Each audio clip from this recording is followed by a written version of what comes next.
ನನ್ನವರು ಶ್ರಮಜೀವಿಗಳು, ರಟ್ಟೆ ಮುರಿದು ದುಡಿಯುವವರು, ಭೂಮಿ ತಾಯಿಯ ಸೇವೆ ಮಾಡುವವರು. ನನ್ನ ರೆಡ್ಡಿ ಕುಲ ಬಾಂಧವರಿಗೆ ಯಾವುದೇ ಕಷ್ಟ, ಬಡತನ, ದಾರಿದ್ರ್ಯ ಬರದಂತೆ ಕಾಪಾಡಿ ಸಲಹು ತಂದೆ.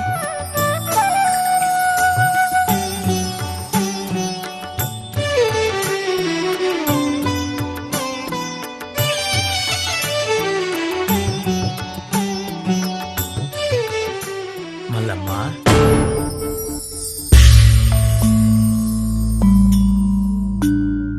ನೀನು ಪರರ ಕಲ್ಯಾಣವನ್ನೇ ಬಯಸಿ ಬದುಕಿದ ಹೆಣ್ಣು.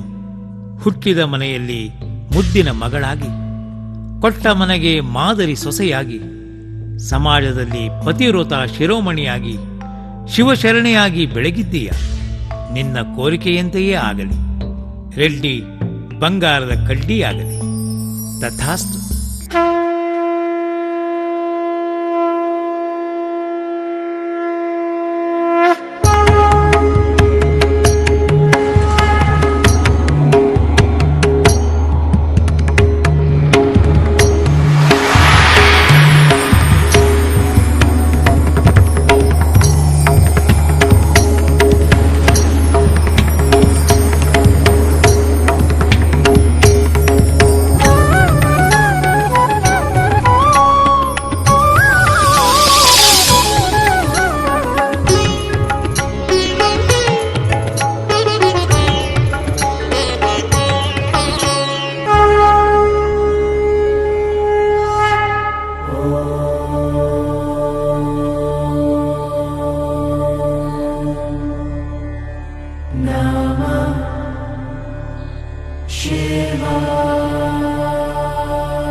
ಮಲ್ಲಿಕಾರ್ಜುನ ಸ್ವಾಮಿಯ ಕಾರುಣ್ಯ ಪಡೆದ ಹೇಮರೆಡ್ಡಿ ಮಲ್ಲಮ್ಮ ಆನಂದ ಬಾಷ್ಪವನ್ನು ಸುರಿಸಿ ಲಿಂಗೈಕ್ಯಳಾದ ಸ್ಥಳವು ಮಲ್ಲಮ್ಮನ ಕಣ್ಣೀರು ಎಂದು ಪ್ರಸಿದ್ಧಿಯಾಗಿದೆ.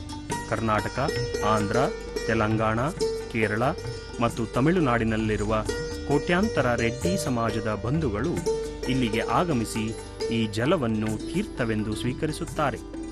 ಶ್ರೀಶೈಲ ಪೀಠದ ಲಿಂಗೈಕ್ಯ ಜಗದ್ಗುರು ಉಮಾಪತಿ ಪಂಡಿತಾರಾಧ್ಯ ಮಹಾಸ್ವಾಮಿಗಳ ಸಲಹೆ ಮತ್ತು ಮಾರ್ಗದರ್ಶನದಲ್ಲಿ ಕರ್ನಾಟಕ ವೀರಶೈವ ರೆಡ್ಡಿ ಸಮಾಜವು ಆಂಧ್ರದ ಮುಜರಾಯಿ ಇಲಾಖೆಯಿಂದ ಮಂಜೂರಾದ ಜಾಗದಲ್ಲಿ ಕೆ ಸ್ವಾಮಿನಾಥನ್ ಅವರ ವಾಸ್ತು ಮಾರ್ಗದರ್ಶನದಲ್ಲಿ ಸುಂದರವಾದ ದೇವಾಲಯವನ್ನು ನಿರ್ಮಿಸಿದೆ.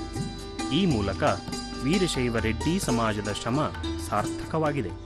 ಶ್ರೀ ಭ್ರಮರಾಂಬ ಮಲ್ಲಿಕಾರ್ಜುನ ಟ್ರಸ್ಟ್ ಬೋರ್ಡಿನ ಅಧೀನದಲ್ಲಿರುವ ದೇವಾಲಯವು ಪ್ರಸ್ತುತ ಶ್ರೀಶೈಲ ಜಗದ್ಗುರು ಡಾಕ್ಟರ್ ಚನ್ನಸಿದ್ದರಾಮ ಪಂಡಿತಾರಾಧ್ಯ ಮಹಾಸ್ವಾಮಿಗಳ ಮಾರ್ಗದರ್ಶನದಲ್ಲಿ ಸರ್ವಾಂಗೀಣ ಅಭಿವೃದ್ಧಿ ಹೊಂದುತ್ತಿದೆ.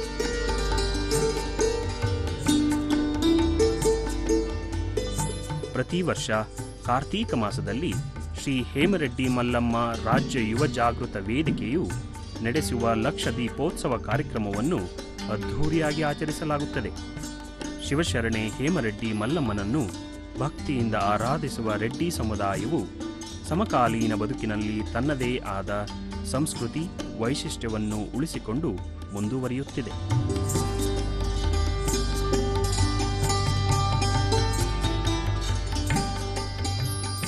ಕಾಲದ ಧೂಳಿನಲ್ಲಿ ಕಣ್ಮರೆಯಾಗಿರುವಂತಹ ಒಂದು ಅನರ್ಘ್ಯ ಗೃಹರತ್ನ ಹೇಮರೆಡ್ಡಿ ಮಲ್ಲಮ್ಮ. ಇತಿಹಾಸದ ಪ್ರಕಾರ ರಾಜರಾಗಿದ್ದಂತಹ ಹೇಮರೆಡ್ಡಿ ಮನೆತನಕ್ಕೆ ಸೇರಿದವರು. ಆ ಹೇಮರೆಡ್ಡಿ ಆ ರಾಜ್ಯವನ್ನು ತ್ಯಾಗ ಮಾಡಿ ಯಾವುದೋ ಒಂದು ಹಳ್ಳಿಗೆ ಸೇರಿದ ಕಾರಣ ಈಕೆಯ ಬದುಕು ಬೆಳಕಿಗೆ ಬರಲಿಕ್ಕೆ ಸಾಧ್ಯವಾಗಲಿಲ್ಲ ಅಂತ ನನಗೆ ಅನಿಸ್ತದೆ. ಅಕ್ಕಮಹಾದೇವಿ ಹೇಗೆ ಮಲ್ಲಿಕಾರ್ಜುನ